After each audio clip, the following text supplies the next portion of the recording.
Muy bien. Seguimos entonces, estábamos en la liberación del pueblo, ¿no? En la promesa de liberación. Esto nos hace recordar al Éxodo, ¿no? Es un nuevo Éxodo, es un nuevo pueblo, ese remanente del que está hablando, ¿no? Que va a volver, va a resurgir de la nada, ¿ya? Después hay un encuentro, o por lo menos está ese encuentro de Yahvé y los otros dioses, Isaías 44, ¿no? Y desde el 6 nos dice, así dice Jehová, Rey de Israel, y su Redentor, Jehová de los ejércitos. Yo soy el primero, yo soy el postrero, y fuera de mí no hay Dios. ¿Y quién proclamará lo venidero? Lo declarará y lo pondrá en orden delante de mí, como hago yo desde que establecía al pueblo antiguo. Anúncieles lo que viene y lo que está por venir. No temáis ni os adrementéis. No te lo hice oír desde la antigüedad y te lo dije. Luego vosotros sois mis testigos. No hay Dios sino yo. No hay fuerte. No te conozco ninguno. Aquí el Señor está haciendo su exclusividad. No hay otro Dios, ¿no? Él es el único Dios. Podríamos haber puesto Yahvé, el único Dios, ¿no? Este versículo 8 de paso, ya que lo estamos viendo por aquí, me hace recordar a los testigos de Jehová. Ellos asumen que este texto está hablando de ellos, ¿sí? Porque dice de esta manera, dice, y yo les dije, luego vosotros sois mis testigos, ¿no? Vosotros sois mis testigos. Ellos asumen eso, si ya ve, ahí dice la Biblia, nosotros somos testigos de Jehová. Pero eso es una aplicación que no tiene nada que ver con el contexto que estamos hablando hoy día, ¿no? Bien, no hay otro Dios, ¿ya?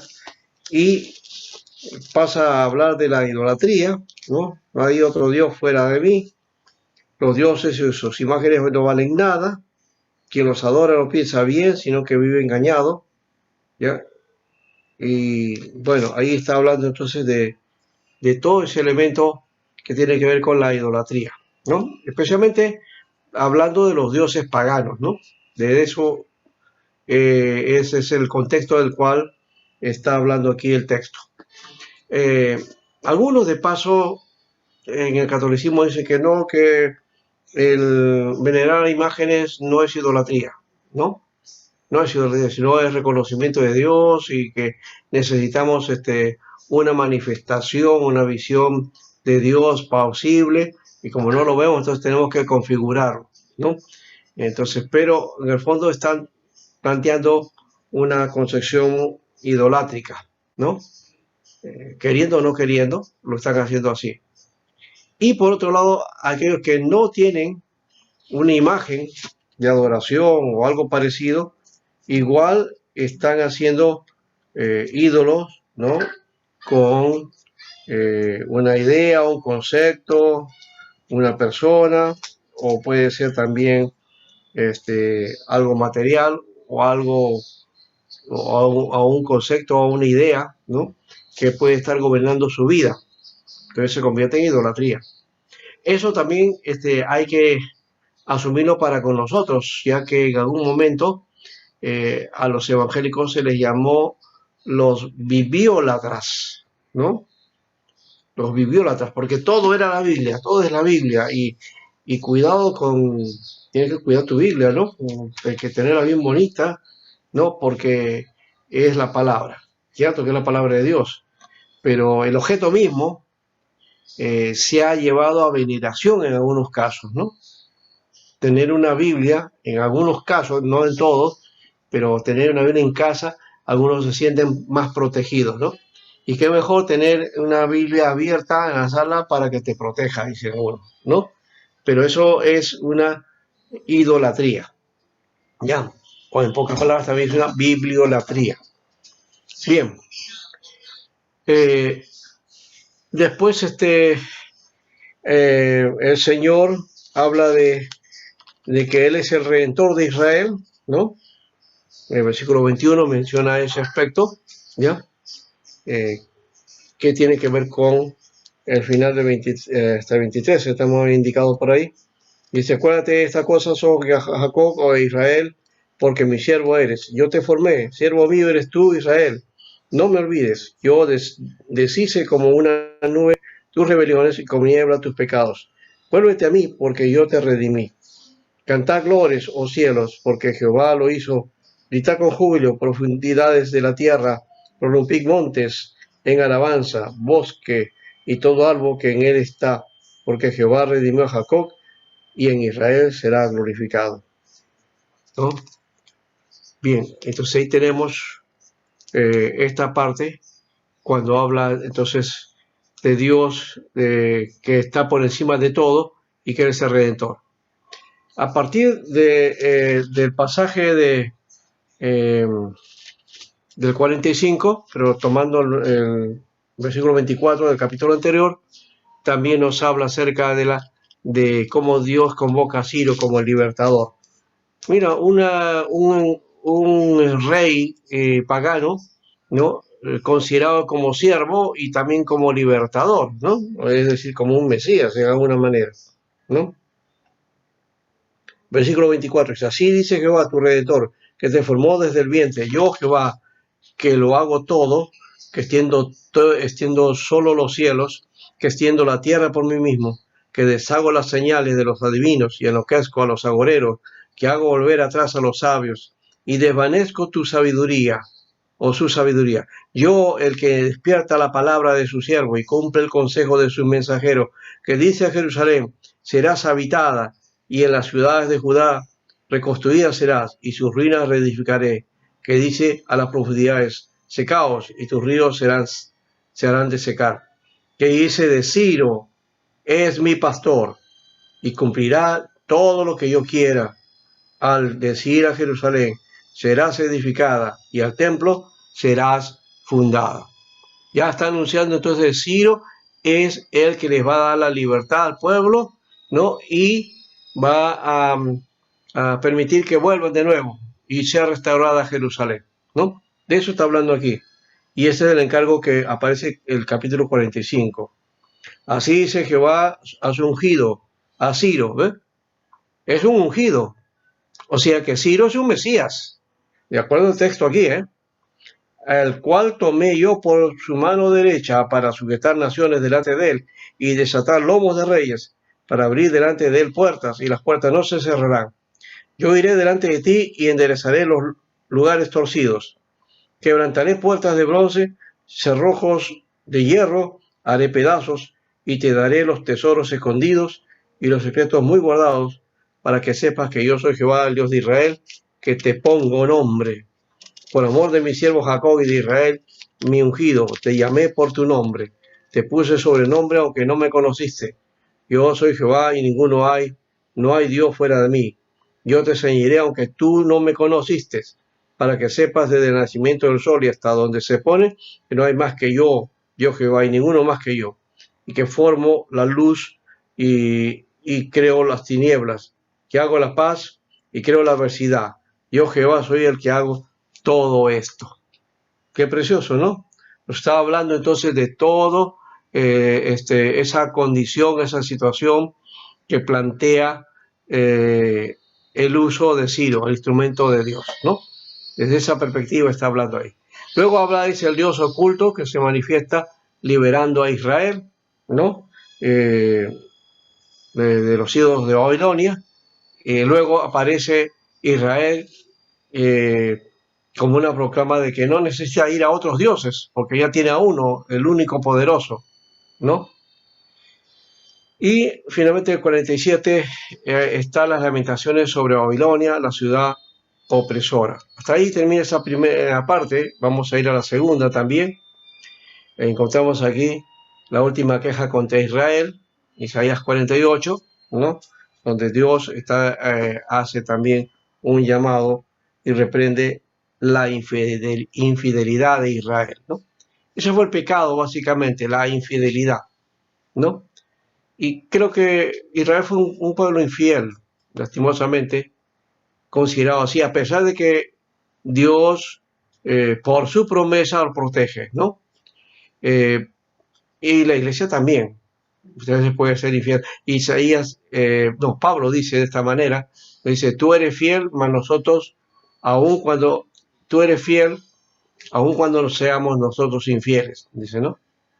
Esa idea de Dios fiel, aún con la infidelidad de nosotros, su pueblo, es característica de la acción de Dios, ¿no? Pero también la característica nuestra, ¿no? Que somos infieles y hasta incrédulos. A unos lo llaman, de paso, le llaman incrédulo a la gente de fuera, que no está en la iglesia, que no conoce al Señor, ¿no? Pero muchas veces incrédulos somos nosotros la iglesia. Israel fue incrédulo, ¿no? Bueno, pero Ciro viene a ser entonces instrumento de Dios. Fíjense, dos veces dice, aunque no me conociste. O sea, Dios lo ve como instrumento a Ciro a pesar de que no tenía Ciro una relación con Dios. Lo llama siervo e instrumento. ¿Por qué lo llama así? Porque va a ser instrumento de Dios, en los planes de Dios, y va a ser la voluntad de Dios a pesar de que él no conocía a Dios, ¿no? Ya esta es una muestra de cómo Dios utiliza entonces a los paganos también cuando Él quiere para hacer su propia voluntad. Así que no se restringe solamente a su pueblo, a la iglesia. Dios va a utilizar a aquellos que Dios quiere utilizar y punto, ¿no? Ahora, en Isaías 49, Dios se dirige a Jerusalén como si fuera una mujer, ¿no? Isaías 49, 14. Ahí está. Ya Israel, entonces el siervo de Dios, ahí aparece otra vez esa figura en el capítulo 49, ¿no? Así como Ciro fue siervo de Dios, ahora Israel también siervo de Jehová. ¿Ya? Aquí está el segundo cántico que habíamos hablado, ¿no? ¿No? Que este es parte de este pasaje que hemos mencionado sobre los cánticos, ¿se acuerdan? ¿No? Hemos estado hablando de eso. El segundo cántico, ¿no? El 49. Ya. Muy bien, después viene entonces la restauración de Sión, ¿ya? Y en el 14 especialmente, vamos a mirar acá, vamos a ver, dice aquí, pero Sión dijo, me dejó Jehová y el Señor se olvidó de mí. ¿Se olvidará la mujer de la que dio a luz para dejar de compadecerse del hijo de su vientre? Aunque olvide ella, yo nunca me olvidaré de ti. Aquí que en las palmas de las manos te tengo esculpida y delante de mí están siempre tus muros. Tus edificadores vendrán a prisa, tus destruidores y tus asoladores saldrán de ti. Alza tus ojos alrededor y mira todo esto que se ha reunido, han venido a ti. Vivo yo, dice Jehová, que todos como de vestidura de honra serán vestidas y de ellos serán ceñidas como novia. Porque tu tierra devastada, arruinada y desierta ahora será estrecha para la multitud de los moradores y tus destruidores serán apartados lejos. Aún los hijos de tu orfandad, dirán a tus oídos, estrecho es para mí este lugar, apártate para que yo more. Y dirás en tu corazón, ¿quién me engendró estos? Porque yo había sido privado de hijos y está sola peregrina y desterrada. ¿Quién pues crió estos? Y aquí yo había sido dejada sola. ¿Dónde estaban estos? Así dice el Señor.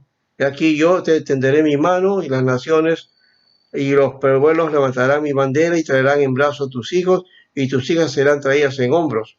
Reyes serán tus ayos y tus reinas, tus nodrizas, con el rostro inclinado a tierra te adorarán, lamerán el polvo de tus pies y conocerán que yo soy Jehová, que no se avergonzará de los que esperan en ti. Bien, entonces aquí está hablando en términos de una mujer, ¿no? Le está hablando entonces a Jerusalén, ¿no? Como la que tiene hijos y todo eso, ¿no? Luego viene el mensaje a incrédulos y a los perseguidos, capítulo 50, y el 51 también, que antes cuando se escucha la liberación ¿no? Que está cerca, ¿no? Pronto viene la liberación, ¿no? Oí los que seguí la justicia y los que buscáis a Jehová. Mirad a la piedra donde fuisteis cortados y al hueco de la cantera de donde fuisteis arrancados. Mirad a Abraham vuestro padre y a Sara que os dio a luz, porque cuando no era más que uno solo, yo los llamé y lo bendije y lo multipliqué. Ciertamente consolará Jehová a Sión, consolará todas sus soledades y cambiará sus desiertos en paraíso y su soledad en huerto de Jehová. Y habrá alegría y gozo y alabanza y voces de cántico, ¿no? Voces de júbilo. Bien, luego habla de entonces de que va a haber entonces la ira se va a convertir en consolación. Ya Dios no va a tener ira sobre su pueblo.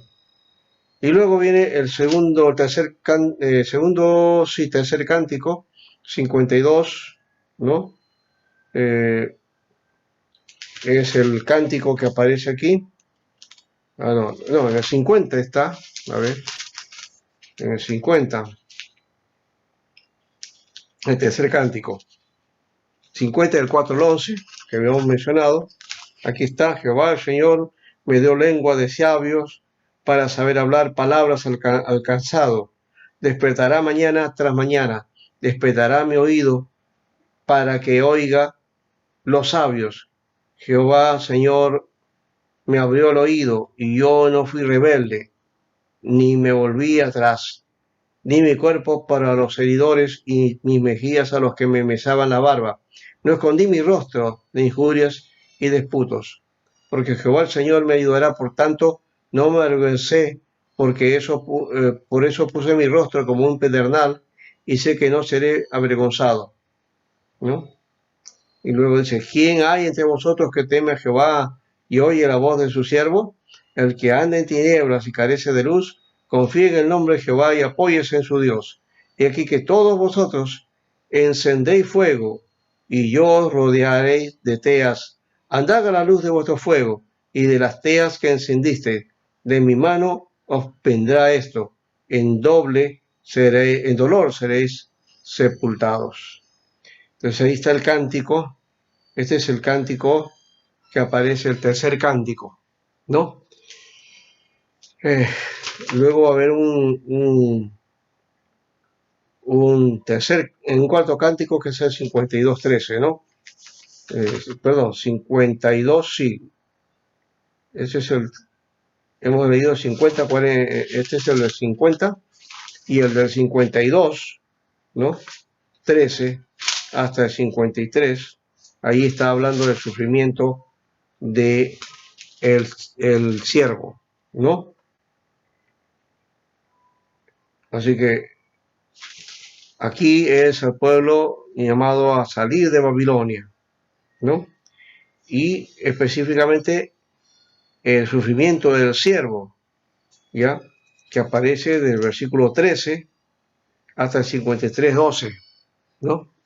Hasta el 53:12.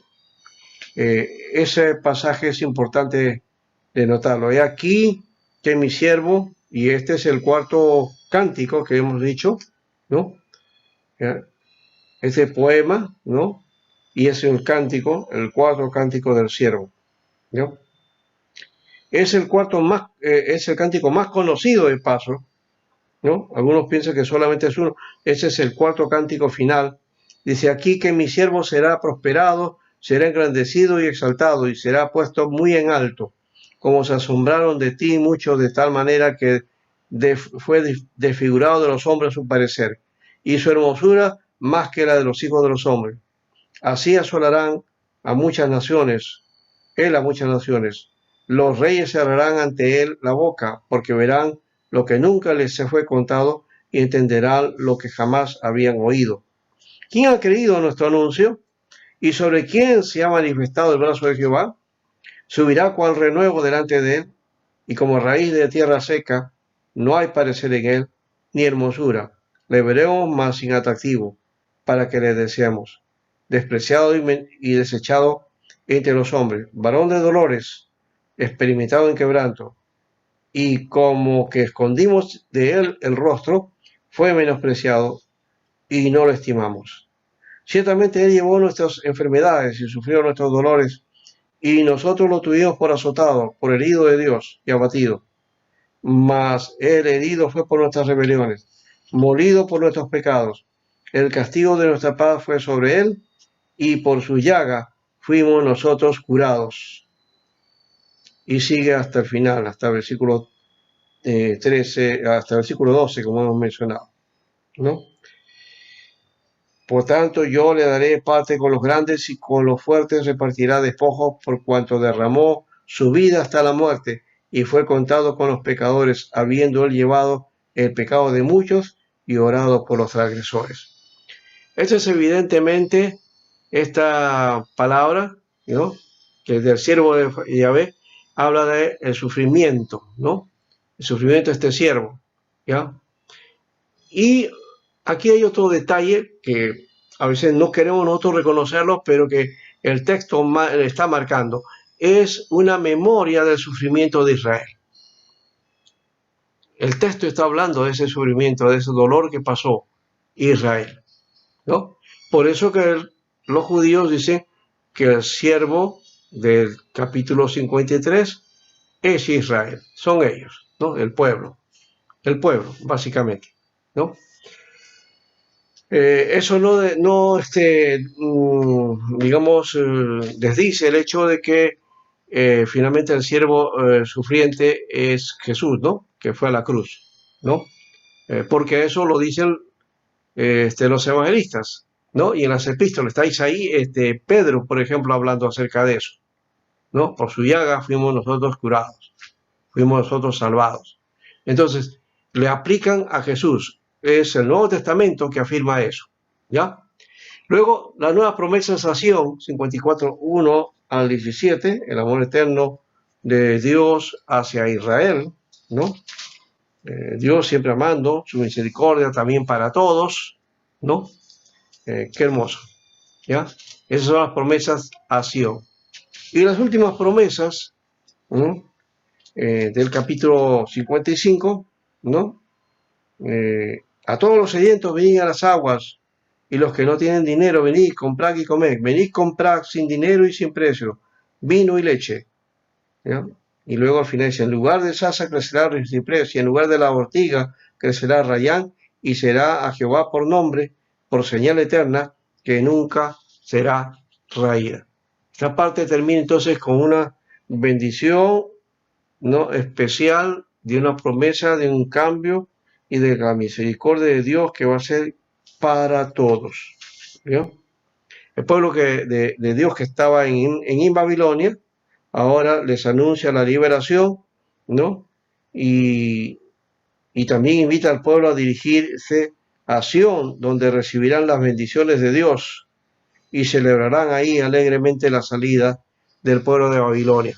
Ahí, eso es lo que contiene este capítulo 55, en donde termina el Deutero Isaías. Ahora, para ir adelante hacia el trito Isaías. El trito Isaías. Antes de entrar al trito Isaías, no sé si hay alguna pregunta.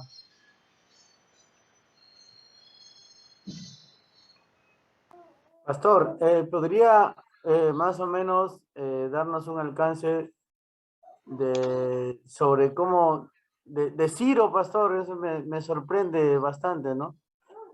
Cómo Dios utiliza como un libertador, como un Mesías, lo utiliza a Ciro, ¿no, pastor? Claro, ¿sí?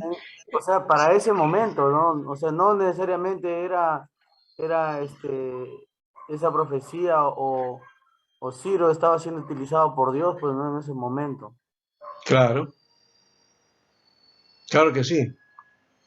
Es que esto hay que verlo también desde la perspectiva de que Dios utiliza a quien quiere utilizar.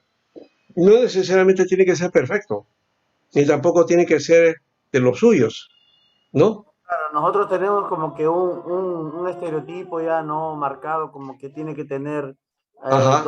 un don o un talento o algo para que pueda ser útil, ¿no? Bueno, en términos de la iglesia es así. claro. En términos de la iglesia sí es así. Pero Dios, que es soberano, puede levantar a alguien como instrumento, para bien o para mal, ¿eh? Por si acaso también, ¿no? No es solamente para bien, porque a Siria lo levantó, y para mal. A Babilonia también, ¿verdad? Y después manda a los persas para que destruyan a los babilónicos, ¿no? Ellos son el castigo de Dios para Babilonia, es así, los persas, y Ciro, dentro de los reyes persas, va a surgir como el elemento que va a utilizar para qué, para que su pueblo vuelva de Babilonia, ¿no? Eso es lo Profesor, bueno, sí. ¿qué habrá tenido este Ciro para que Dios lo vea y le llame mi pastor, ¿no? Le llame como que le dice mi pastor, le llama así, ¿no? No sé si habrá tenido alguna cosa especial, porque Dios utiliza, vuelvo a repetir, Dios utiliza y hace. Mira, si utilizó la burra, para decirte algo, ¿no? No utilizó un burro para llevar a ese profeta que estaba profetizando por dinero, ¿no? ¿No? ¿No? ¿Ya? Para que vuelva a la razón, utilizó a un burro. Entonces Dios utiliza muchas formas. Yo estoy pensando inclusive lo que nos está pasando en Perú también, ¿no será eso también? ¿Mm? Que Dios está utilizando esto a pesar de, ¿no? Uno dice, no, no puede ser, Dios va a utilizar para bien, ¿no? No siempre, no siempre es así, ¿no? Pero en fin, hay que ver los propósitos de Dios en todo caso, ¿no? Bueno, rápidamente el tercer Isaías y vamos a hacer un comentario general después de todo esto. El templo habla el título de Isaías del 55 al 66, ¿no? Es el pasaje, sí, ¿cierto? ¿Ya? Aunque el último termina en 55 de 1 a 3, o sea, son 13 versículos de 55, y este es el 55 a partir del 14, ¿no? El templo, yo diría que 56 al 66 sería mejor, 56 al 66, sí, porque no existe el pasaje del versículo 14, creo, de Isaías. Acá vamos a ver ese aspecto, ¿no? Sí, solamente 55 es hasta el capítulo 55, son 13 versículos nada más. Aquí entonces vamos a cambiar esta figura, ¿ya? Y vamos a hacer, es del 56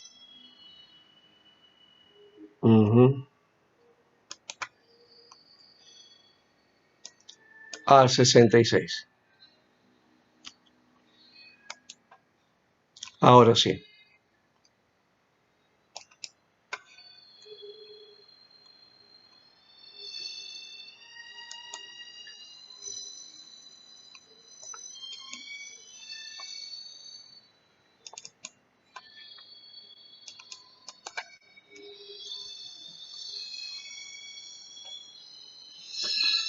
Entonces, empieza por el 56, indicando que el templo es la casa para los pueblos, ¿no? ¿No? Es donde se reúnen todas las naciones. Dice acá, eh, la recompensa entonces de los que guardan el pacto con Dios, ¿no? Aquí incluye inclusive a los extranjeros, ¿no? A los eunucos y a otros que vendrán de otros pueblos también, ¿no? Entonces, él por eso habla de la reunión de las naciones también, ¿no? Todo eso es hasta que el capítulo 56, 1 al 8, al 66, 18 al 24, ¿no? Termina así este libro. Ahora, pero a partir del versículo 9, aquí está hablando del justo viviendo en paz, ¿no? Y dice, todas las bestias del campo, todas las fieras del bosque venían a devorar sus atalayas, son ciegos que no esperan, sí, sí, ¿ya? Y habla entonces aquí de plantear el contraste de la actitud de los extranjeros que sirven a Jehová y las autoridades del pueblo de Israel que están más preocupados por sus intereses personales. Dios condena eso y el profeta denuncia a estas autoridades. Creo que esa figura de las autoridades que solamente piensan en sus intereses personales, ¿no? Pero no los intereses del pueblo, se repite ahora también, ¿no? Se repite. No sé por qué los que están en poder como que se olvidan de servir al pueblo y se sirven a sí mismos, ¿no? A sus propios intereses personales o a los que lo apoyaron, ¿no? Entonces, de eso el Señor está diciendo de que, miren, lo dice, todas las del campo, todas las fieras del bosque venía a devorar sus atalayas, son ciegos, todos ellos ignorantes, todos ellos perros mudos, no pueden ladrar, son nolientos, echados, aman el dormir, y todos esos perros comelones son insaciables, y los pastores mismos no saben entender. Todos ellos siguen sus propios caminos, cada uno busca su propio provecho, cada uno por su lado. Venid, dice, tomemos vino, embriaguémonos de sidra, y será el día de la mañana como este, o mucho más excelente, ¿no? Entonces estaba hablando de la idolatría juzgada, pero también de la actitud, ¿no? Que tiene este pueblo, especialmente sus autoridades, ¿no? Dios castiga entonces a sus autoridades. Por eso, hay de aquel que entonces se pone como autoridad o que asume la autoridad y no cumple como la autoridad que corresponde, ¿no? Si no se vale de eso para sus propios intereses. Terrible, ¿no? Mire, en Isaías está hablando de eso, que es común, pero no lo decimos nosotros y no denunciamos estas cosas que ocurren y que vemos ahí en la práctica de los que gobiernan, ¿no? De los que están haciendo las leyes y las normas, ¿no? Por eso para mí llamarles padres de la patria no es un título bueno, no se merece, ¿no? Más parecen padrastros de la patria, ¿no? Pero acá está Dios hablando acerca de eso, ¿no? De cómo era la actitud de estas autoridades de Israel, ¿no? Y cómo el Señor también entonces denuncia a estas autoridades, ¿no? Bueno, por otro lado está el hecho de que Dios no responde a la oración de su pueblo y castiga a los impíos, eso está en el 58, ¿no? Ya está la condenación de la idolatría, ¿no? Y viene eh, este asunto del ayuno, ¿no? La práctica del ayuno. A uno dice, no, el ayuno es bíblico. Sí, el ayuno es bíblico. Necesitamos ayunar. Pero, ¿cómo debe ayunarse? Aquí está hablando del ayuno religioso que Dios aborrece. Dice, Dios pidió al profeta que denunciara al pueblo de Israel porque a pesar de que adoraban a Dios todos los días, no practicaban justicia. Mire, qué importante es eso. O sea, adorar a Dios implica también hacer justicia. Si no hacemos justicia, nuestra adoración no es contada por Dios y más bien le es abominación a Dios. El pueblo reclama que Dios no valora su ayuno y a través del profeta Dios explica que el ayuno que Él quiere que practiquen es tratar bien a los demás, especialmente a los pobres y a los oprimidos. El ayuno que Dios quiere es que hagamos justicia, que nos corrijamos. Ese es el ayuno verdadero, según el Señor, ¿no? Clama voz en el cuello, no te detengas, alza tu voz como trompeta y anuncia a mi pueblo su rebelión y la casa de Jacob su pecado. Que me buscan cada día y quieren saber más mis caminos, como gente que hubiese hecho justicia y que no hubiese dejado la ley de su Dios. Me piden justos juicios y quieren acercarse a Dios. Porque dicen, ayunamos y no hiciste caso. Humillamos nuestras almas y no te diste por entendido. He aquí que en el día de vuestro ayuno buscáis vuestro propio gusto y oprimís a todos vuestros trabajadores. He aquí que para contiendas y debates ayunáis, y para herir con el puño inicuamente. No ayunéis como hoy. ¿Para qué vuestra voz sea oída en lo alto? Dice, no ayunéis como hoy para que vuestra voz sea oída en lo alto. ¿Es tal el ayuno que yo escogí, que de día aflijáis al hombre su alma, que incline su cabello como junco y haga cama de silicio y de ceniza? ¿Llamaréis esto ayuno y día agradable a Jehová?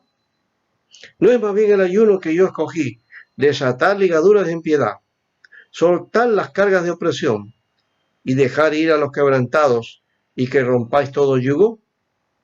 ¿No es que partas tu pan con el hambriento y a los pobres errantes albergues en tu casa, que cuando veas al desnudo lo cubras y no te escondas de tu hermano? Entonces nacerá tu luz como el alba y tu salvación se dejará ver pronto, e irá tu justicia delante de ti y la gloria de Jehová será tu retaguardia. Yo me he convencido, hermanos, que los profetas hablan mucho acerca de la justicia. Nosotros teológicamente hemos hablado de la justicia de Dios y está bien ese aspecto. Tenemos la idea con respecto a la justicia de Dios. Pero cuando la denuncia de los profetas hablan de la justicia, está hablando de los actos que debemos realizar nosotros, ¿ya?, como pueblo de Dios, como pueblo y como seres humanos frente a nuestros semejantes, es decir, de nuestra relación.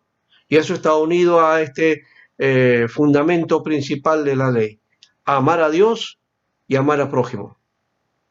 Si amamos a nuestro prójimo, haremos justicia, haremos que el derecho, la rectitud y la ética sean parte de nuestra vida. Si no es eso, pues simplemente Dios nos desecha. Tremendo, ¿no?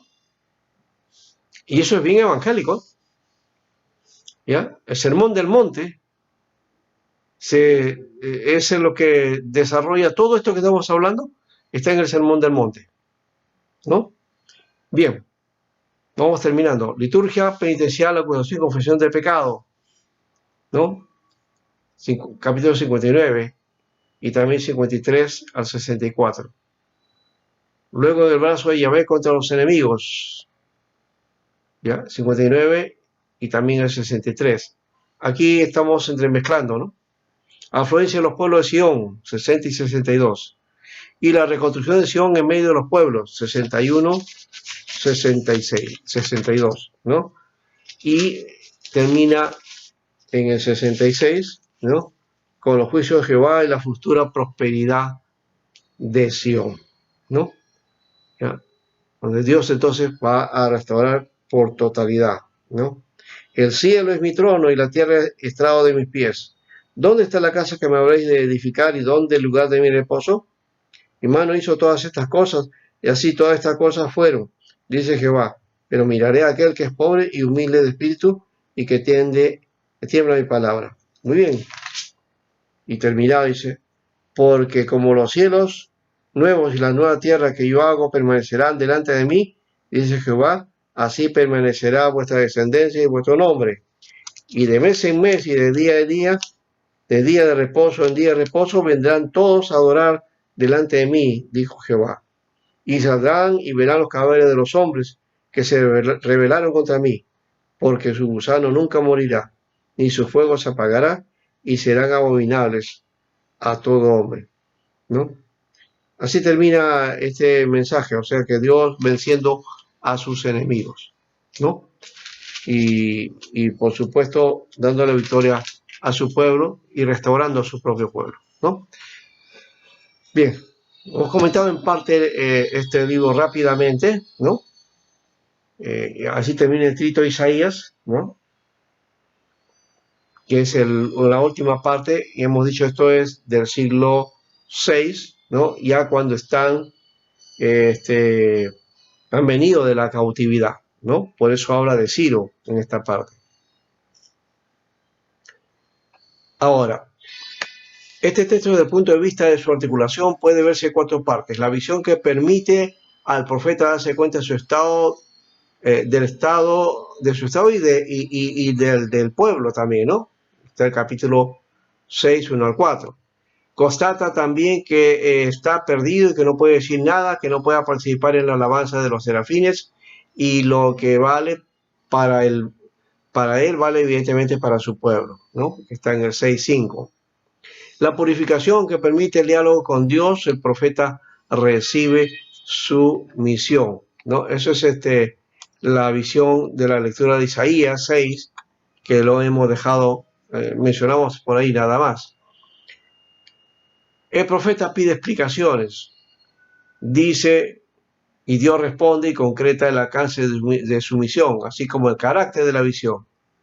La tarea que iba a venir por nosotros será una semilla santa para redención, ¿no?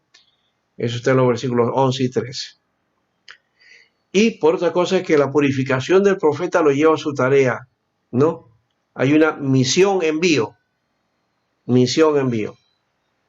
Aquí sí es necesario para esa misión específica y un llamado consciente de parte de Dios, se necesita la purificación, ¿no? Ustedes dirán, ¿cómo? Entonces Dios utilizó a Ciro y no lo purificó. No, es que lo utilizó como un instrumento para una acción concreta. ¿Ya? Aquí el profeta está anunciando palabra, ¿no? Y la palabra revelada de Dios. Y está planteando su plan, no una cuestión particular, como el caso de Ciro, que fue instrumento para traer a todo el pueblo cautivo, para que vuelvan a Israel, ¿no? O sea, hay que tener la diferencia desde esa perspectiva. Ahí sí no necesitaba de purificación. Ajá. Muy bien, César. Nacerá tu luz como el alba y tu salvación te dejará ver pronto e irá tu justicia delante de ti y la gloria de Jehová será tu retaguardia, ¿no? Eso ya lo hemos visto en estudios que estábamos mirando. Bueno, versículo 6, capítulo 6, entonces, es claro en cuanto a esto de la misión envío. Y como hemos dicho, esa es la visión y la revelación que recibe Isaías y el llamado que Dios le hace a la tarea misionera. El relato de la vocación del profeta Isaías es uno de los textos más hermosos y mejor constituidos del Antiguo Testamento. Desde el punto de vista teológico, tiene una gran importancia. Resume de manera magistral las líneas generales del ministerio del profeta, frente al rey, frente a los escribas y frente al pueblo. Así como la base de su fe, santidad de Dios, impureza del pueblo, futilidad de la sabiduría de los escribas y del rey, necesidad del castigo frente a la ceguera del pueblo con conciencia de su propia misión en nombre de Dios. En la misma medida en que falla la mediación real confianza en la promesa de Dios sobre la dinastía de David. Este relato no es un informe sobre la visión inaugural del profeta, pero explica magníficamente la conciencia que tenía Isaías de su llamado, de su misión y del alcance de su ministerio. Ese es en cuanto al llamado, ya hemos dicho, y hay que tratar de una manera muy particular ese aspecto. Ahora, en cuanto a la política, Isaías y la política, ya hemos dicho que los profetas no dejaron de hablar de política. Eran hombres, siervos de Dios, pero también eran políticos, ¿no? El profeta es un hombre que proclama la palabra de Dios. En la actualidad, de un pueblo arraigado en el pasado, busca un sentido para el presente, dirigiendo a sus oyentes hacia el porvenir. Por tanto, su palabra estará muy comprometida, muy marcada por las circunstancias concretas en las que tiene que ejercer su ministerio. Y hay que intentar situar a Isaías frente a la política interior y a la política exterior del reino. Y cómo él mira lo interno, cómo se manifiestan las autoridades y los reyes en su pueblo. Y es muy estricto y muy tajante en cuanto a cómo los denuncia, ¿no? Y también cómo denuncia a las demás naciones, ¿no? Eso se denota también.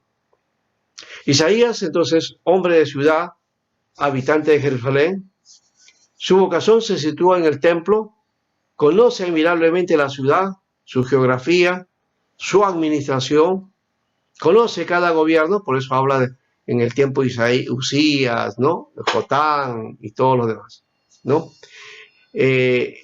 Dado el número de profecías que el profeta anuncia a los reyes, a la política, así como los diversos funcionarios y consejeros del país, cita varias veces los nombres de los altos funcionarios, ¿no?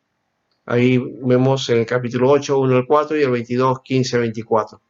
Isaías participa activamente y con facilidad en los asuntos de las clases dirigentes. Está mezclado con ellos, ¿no? Está atento a las decisiones y las tomas de decisiones que hacen. Un gobierno se encuentra rara vez en manos de una sola persona, aun cuando sea rey o dictador. Siempre hay personalidades más o menos oscuras que tienen de hecho una importancia capital en la dirección de los asuntos y en las tomas de decisión. Lastimosamente así funciona. También en la época de Isaías era lo mismo. En el Antiguo Oriente había una serie de puestos oficiales cuya función era la de ayudar al rey en el gobierno. 1 Reyes 4.1. Los escribas, los sabios, que también ocupaban un puesto de primer orden, ¿no? Que eran los nobles de esa época. Entonces, hay un planteamiento ahí. Isaías está muy consciente de todo lo que está sucediendo y cómo responde también políticamente a las situaciones que él está mirando, ¿no?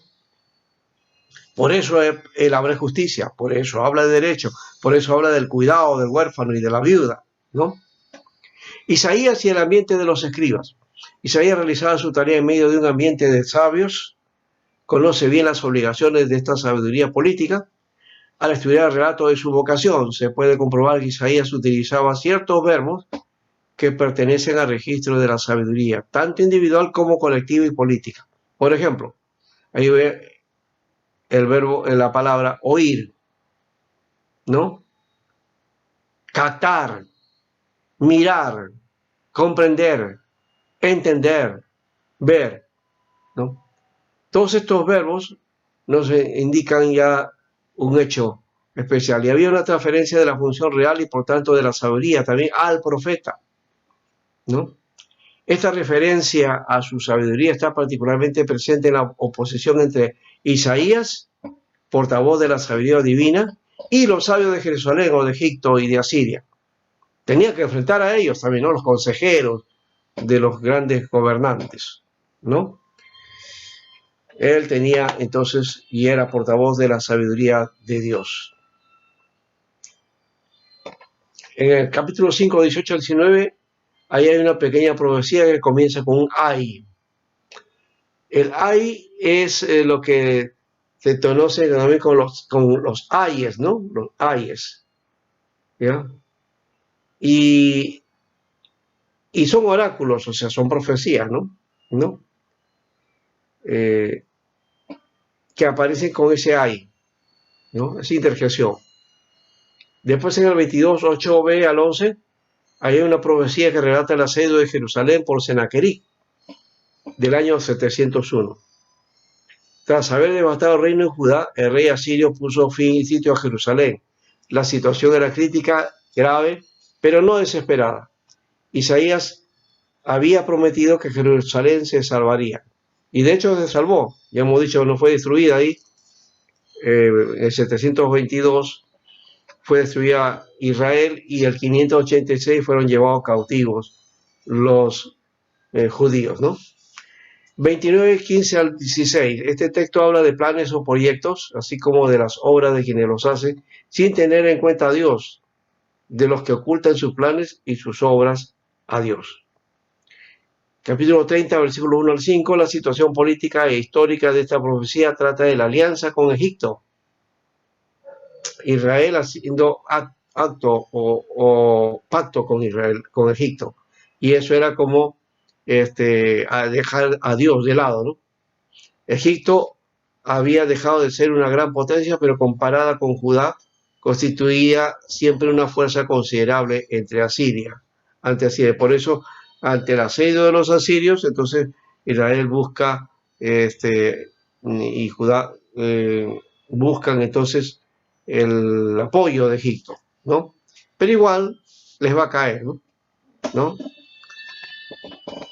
Y por eso podemos decir aquí que la conclusión es que la verdadera sabiduría viene de Dios, no de los escribas consejeros de Judá, ¿no? Que aconsejaban entonces apoyarse en Egipto o apoyarse en otras naciones más poderosas, ¿ya? Como diciendo ellos serán nuestro refugio. No, la verdadera sabiduría viene de Dios.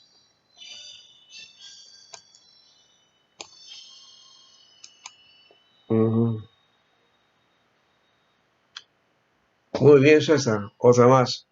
Pero recuerda que no es, cuando habla de vanidad, generalmente utilizamos el texto como la ropa, la forma de vestir, y, que uno es vanidoso. Eso no es.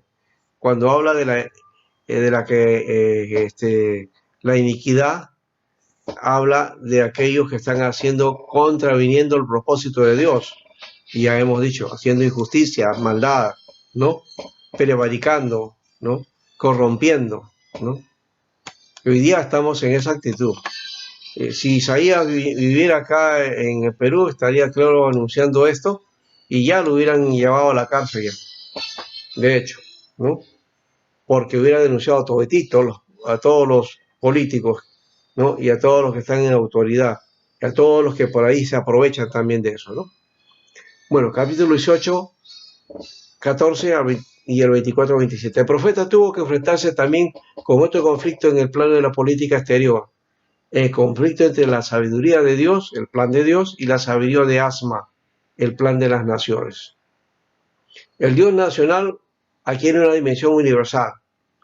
El Dios de Israel era un Dios nacional, ¿no? Ahora va a tener una dimensión universal. Cosa extraña para el Dios de un país tan pequeño, porque Israel era pequeño. El enviado del rey de Asiria exclama: ¿acaso los dioses de las naciones libraron a sus países de las manos del rey de Asiria? ¿Quién ha librado a Samaria de mi poder? En Isaías 36, 18.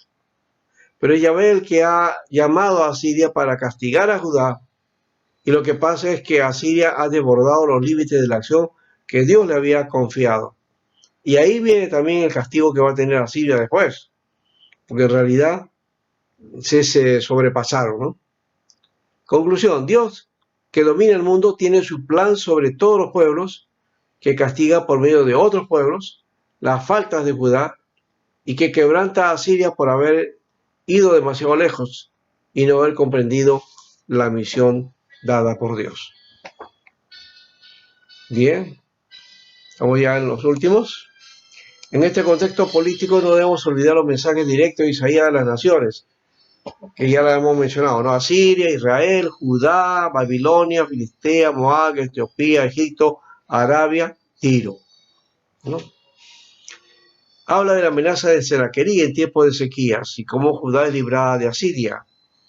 Anuncios mesiánicos y el futuro glorioso de Sión, y el mensaje a Acaz y el mensaje a Ezequías. Bueno, en el caso de esta invasión de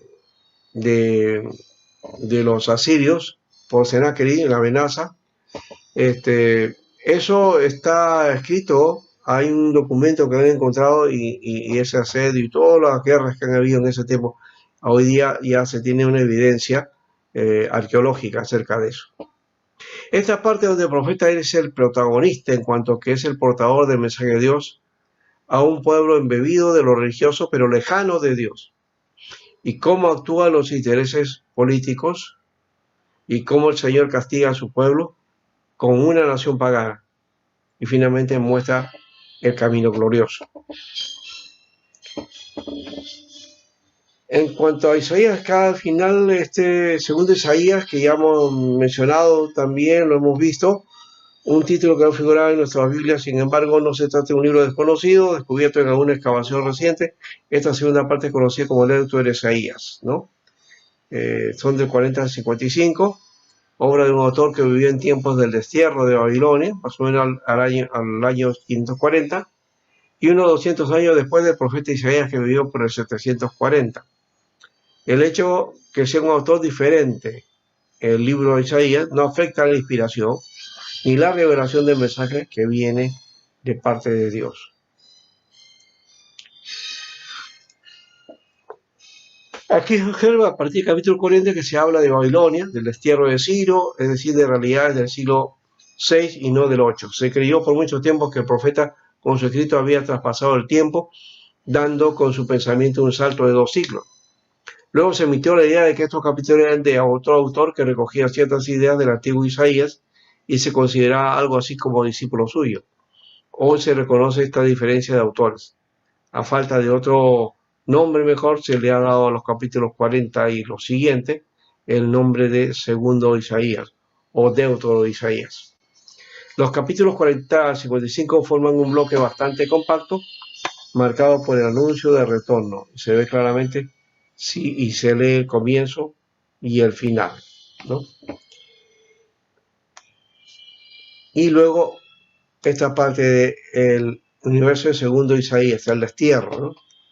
En los años 640 y 609 reina en Jerusalén el joven rey Josías. En Mesopotamia reinan los asirios, conquistadores crueles. En 722 habían liquidado a uno de los dos reinos israelitas, es decir, el reino del norte, Israel. En el año 701 habían puesto sitio a Jerusalén, que estuvo a punto de ser tomada, y solo le dejaron a Judá una libertad controlada. Aún así, Josías tenía intereses en hacer resurgir a su pueblo. Su preocupación por la justicia, su deseo de reforma religiosa, ¿no? Son muy especiales. En el año 622 se descubre en el templo el libro de la ley. Ahí eso está en 2 de Reyes 22. Se trata de Deuteronomio, más algunos capítulos. Este descubrimiento provocó una gran sorpresa, inspirada sobre todo por las ideas fuerzas de amarás a Yahweh tu Dios con todo tu corazón y de toda tu alma y con todas tus fuerzas. Deuteronomio 6:5. Bueno, aquí está la primera parte y esto ya lo hemos hablado de alguna manera también, ¿no? Ya está, esto es casi un repaso, ¿no? Un remix. Ya.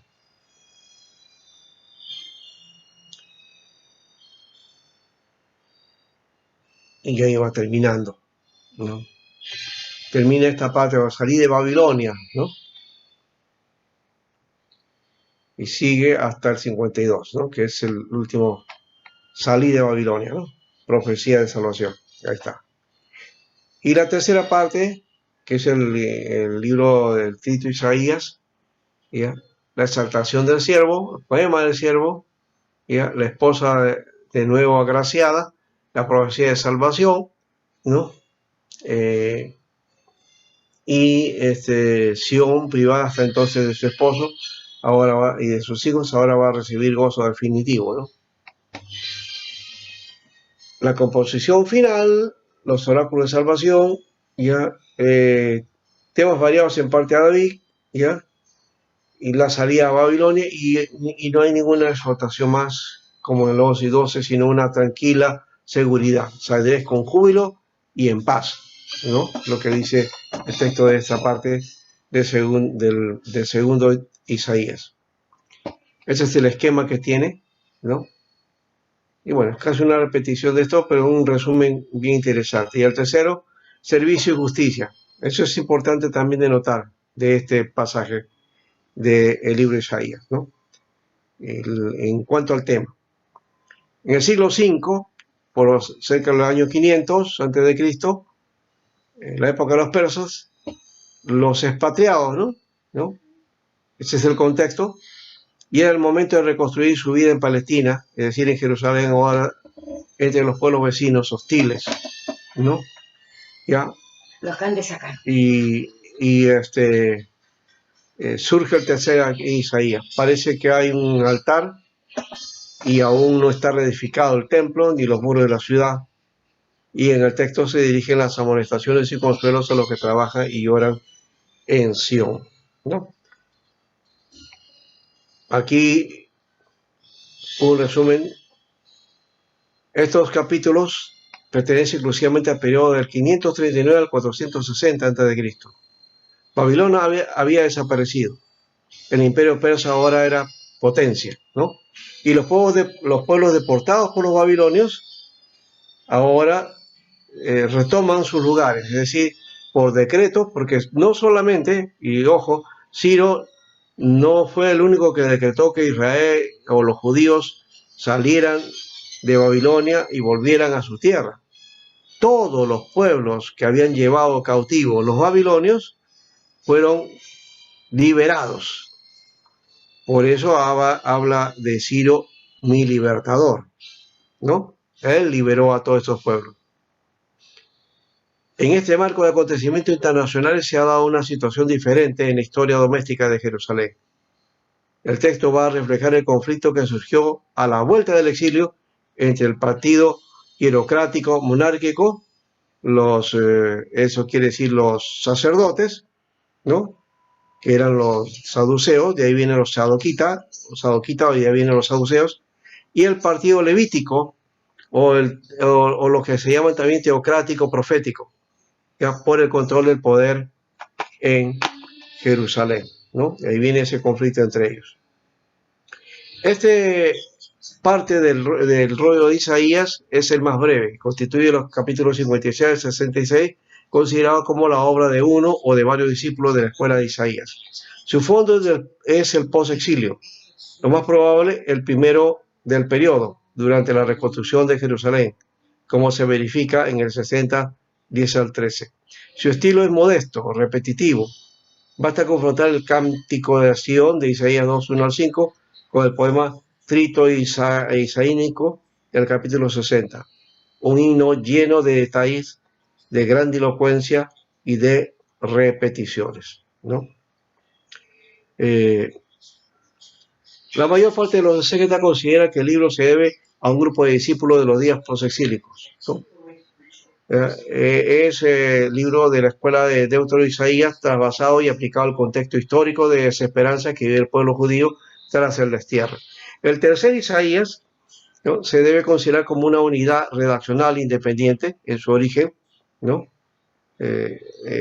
Aparte de Isaías 40-55 y de Isaías 1 al 39. Aunque las líneas literarias y teológicas de coincidencia con uno y otro hacen pensar que al menos algunos textos del tercer Isaías pudieron ser redactados bajo el prisma de los contenidos de las dos primeras partes del libro de Isaías. Porque se ve que hay coherencia, hay unidad en todo el libro, ¿no? Hay una constante tradición judía de entre los profetas que compara el amanecer de la era mesiánica con el repentino nacimiento de un niño. Antes de sentir los dolores ha dado a luz un varón. Cuando veáis esto, vuestro corazón se alegrará. La mano de Yahvé se dará a conocer a su siervo. 66, 7-14. Tras el castigo, unos cuantos perdurarán. No he de callar hasta haber traído a cuentas sus iniquidades y la de sus padres. Después del castigo y destrucción de un pueblo corrompido por la iniquidad y el pecado, quede un resto vástago de salud que se mantiene fiel y firme en la fe y da origen a un niño redentor y salvador que inaugura e implanta el reino de Dios. Bueno, esta es una forma de ver el tercer Isaías. No lo vamos a trabajar, ¿no? Solamente aquí el centro es la reconstrucción de Sion en medio de los pueblos, ¿no? El tercer Isaías denuncia las iniquidades y los pecados de la casa de Jacob, un pueblo que instalado en el formalismo externo se cree justo y religioso por cumplir los ritos, como si con actos humanos pudiera comprar los dones divinos. El Señor indica las disposiciones éticas internas del auténtico ayuno, la justicia y el amor al desvalido y al oprimido. El 57-21 sirve para mostrar que aún en Israel no habrá bendición para el que no se arrepienta. Las promesas son únicamente para los verdaderos creyentes y no para los de la nación que no se hayan arrepentido, ¿no? Bueno, ya hemos hablado de este asunto del ayuno y de dejar libre a los oprimidos, a los quebrantados, al albergar al pobre, ¿no? Las prácticas piadosas del ayuno, la observancia del sábado y las ofrendas cultuales impulsadas por los defensores del culto están impregnadas de injusticia y opresión, por disputas y crímenes y hasta por el incumplimiento de las leyes rituales. Aquí algunas palabras que reiteran Isaías: pecados, sangre, crímenes, mentira, perfidia, falsedad, perversidad, maldad, ¿no? Insiste en la culpabilidad. El alma de Israel está cubierta de crímenes, los males sociales corrompen la sociedad, no conoce la senda de la paz, no hay justicia en su camino. El profeta con el pueblo confiesa los pecados contra Dios, rebelarnos y ser infieles a Yahvé, hablar perfidia y rebelión. Y contra el prójimo se ha quebrantado el derecho y la justicia, sigue al margen. O sea, versículos 13 y 14 está, ¿no?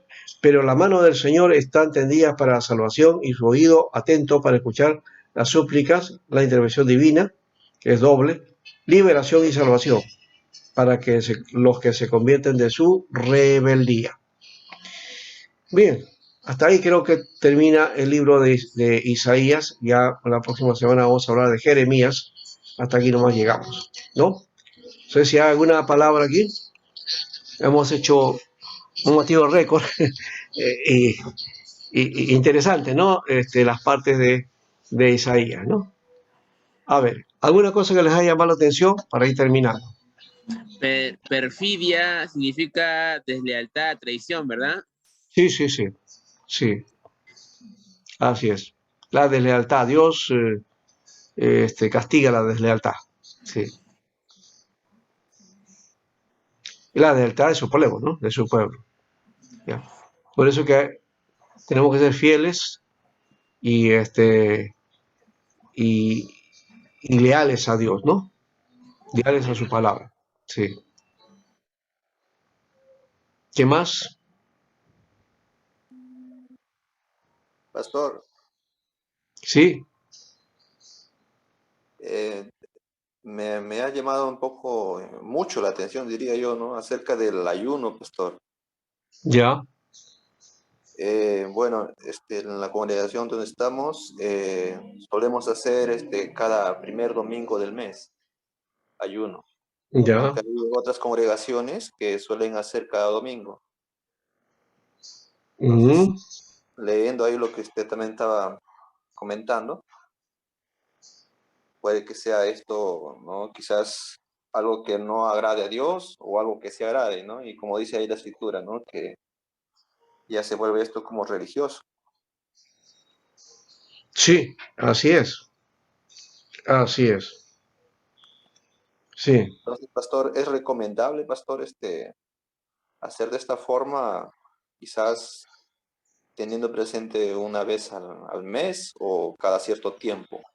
sí, el asunto no es tanto el tiempo que hagamos de un ayuno, sino la actitud. Lo que está diciendo es que el ayuno que Dios quiere es liberar, ¿no? Al que está oprimido, ¿no? Y hacer justicia, eso es lo que está queriendo decir. En los ayunos tiene que ver con justicia, derecho, con equidad, con rectitud, con ética, ¿no? Eso es básicamente. No es un sacrificio corporal. Dios no quiere sacrificio, ¿ya? Sino que nos rectificamos en nuestra conducta, ¿no? La actitud, la actitud. La Claro. actitud, sí, de eso está hablando. Sí. Ese mensaje es lo que nos transmite Pastor Isaías, que cambiemos de actitud, ya no Ah, sí. tanto el sacrificio, sino que todo lo contrario, acordarnos de los huérfanos, de las Sí, viudas. sí, así es. No dice que no hagamos ayuno, sino que el ayuno verdadero es hacer justicia, es hacer que pobre necesitado sea cubierto, ¿no? Y nos Imagínense ustedes, cuando ayunamos nosotros, nos abstenemos de comida, pero cuando terminamos, ¿qué hacemos? Vamos y peleamos comemos todo lo que no hemos comido en todo el día, y a también. veces el doble, ¿no? ¿No? Entonces, eso no es un ayuno, ¿no? Yo recuerdo de un hermano que hizo un ayuno de 7 días. ¿Sabe qué hizo? Este, Comió todo lo que pudo para aguantar todos los demás días. Y al terminar los 7 días, dice que se fue al mercado, compró todo y se hizo un banquete. O sea que comió todo lo que no había comido en los 7 días. No sé, habrá tenido una indigestión porque no se puede hacer eso. Porque para cortar un ayuno hay que comer, hay que comenzar a comer cosas, ¿no? Poco a poco, ¿no? Hasta que podamos ya degustar comidas más sólidas, ¿no? Pero bien, es que a veces somos así, pues, ¿no? Entonces pensamos que es un sacrificio. O sea, yo no puedo, ya termino el ayuno, ya va a terminar y salgo volando para ir a comer. Esa no es la manera de hacer un ayuno. Como dije hace un momento, ¿no? Todo tiene que ver con la actitud del cristiano. La actitud, pues, por eso. En realidad es como la persona que diezma, ¿no? Si la persona diezma por cumplir, entonces no tiene valor, ¿no? Claro, Pero si lo hace para Dios, entonces tiene valor, y ¿no? por amor, así es, así ¿No? es. Igual es también el ayuno, ¿no? Si el ayuno lo hacemos como dices, por cumplir o antes de Como un ayunar, rito religioso, ¿no? claro, como algo religioso no tiene valor. Claro, ¿no? Lo que nos enseña Isaías, ¿no? sí. Y nos enseña a cambiar de actitud, ¿no? A ser justos con el prójimo. Ese es el verdadero ayuno de Dios, ¿no? O sea, desprendernos lo que tenemos para darlo al otro, ¿no? Al necesitado. Eso es básicamente lo que nos está hablando. Bien, terminamos ahora sí y espero sus trabajos, esta primera parte, y luego ya sabemos, ¿no? Ya viene la segunda, ¿ya? En la Y séptima semana, dijo Pastor, pastor. la pero el séptima. libro para ir la leyendo. próxima semana es para el ensayo o el trabajito que tienen que hacer, un tema, ¿no? Que recuerdan, tienen que hacer un tema, esa es la parte. O sea, son 2 lecturas, informes de lectura, resúmenes, y un trabajo tema, ¿ya? Es sobre cualquier profeta, ¿no? Sobre cualquier profeta y sobre Sí. temas de los libros que estamos tratando acá, ¿ya? Claro, Ahí pueden ampliar ustedes, sí. son 2 lecturas, ya hemos hecho una, falta la segunda, y el Sí, otro es el Y ensayo. el tema. sí, el tema, sí. Un Ya. tema que ustedes quieran hacer, ya. Hasta la próxima semana, bendiciones, ¿ya? Bendiciones, pastor. Bendiciones, Nos hermano. vemos. Gracias. ¿ya? Bendiciones, compañeros. Bendiciones, doctor. Muchas Nos vemos el día gracias. jueves. Nos vemos el jueves. Bendición. Maxi.